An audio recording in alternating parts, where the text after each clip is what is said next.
Regular cleaning helps the burrs achieve consistent grinding results, which is so important when grinding for espresso.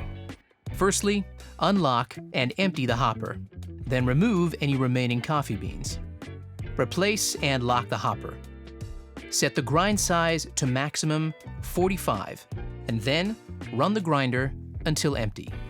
Unlock and remove the upper burr by pulling the wire arm up and twisting counterclockwise.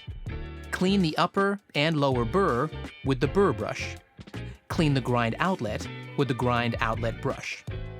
Align the index marks and push the upper burr firmly into position. Lock the upper burr by rotating clockwise. Insert the hopper and lock. Return your grind setting to its previous position.